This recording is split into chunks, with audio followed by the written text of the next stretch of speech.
అరే నీకెందుకు కాక నేను లేనానే, నువ్వేం ఫికర్ చేయకు. నన్నైతే చూడు తమ్ముడు, జర మనోళ్ళందరికీ ఫోన్ కొట్టి గా వెంచర్లకు రమ్మను, ఆనే కూసుందాం మంచిగా.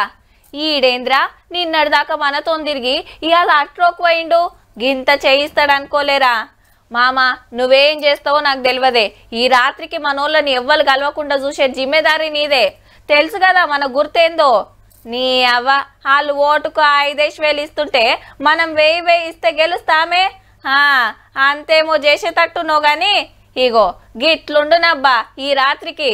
ఎందుకంటే కోర్టు కేసులతోని ఎలక్షన్ లాగకుంటే రేపే ఓట్లుండేటి. మరి బీసీ రిజర్వేషన్ల సంగతి ఏంది, హైకోర్టులో ఏం వాదించాలి, సర్పంచ్ ఎలక్షన్లు ఎప్పుడు పెట్టాలనేది రేపు కేబినెట్ మీటింగ్ లో డిసైడ్ కావచ్చునట.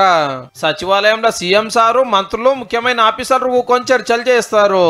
42% జీవో నాపాలని హైకోర్టు ఆర్డర్ వేయంగానే సర్కారులో ఒక కమిటీ వేసిరు ఎట్లా ముంగట్టుకోవాలో తెలుసుకుంటానికి. గా రిపోర్టు మీదనే మెయిన్ చర్చ నడుస్తుందట.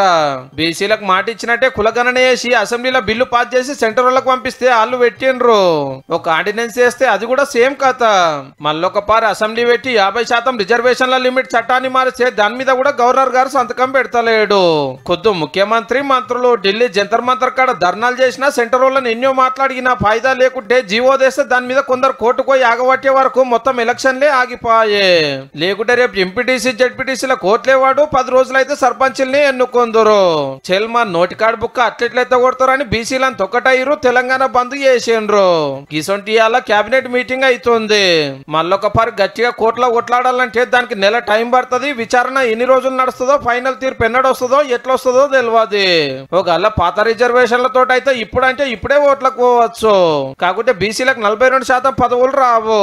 ఇస్తే పార్టీ తరపునే ఇవ్వాలి, కడమ పార్టీలు కూడా ఇవ్వాలనే రూలే ఉండదు. చూడాలి మరి రేపటి మీటింగ్ లో సర్కారు ఏం చేస్తుందో.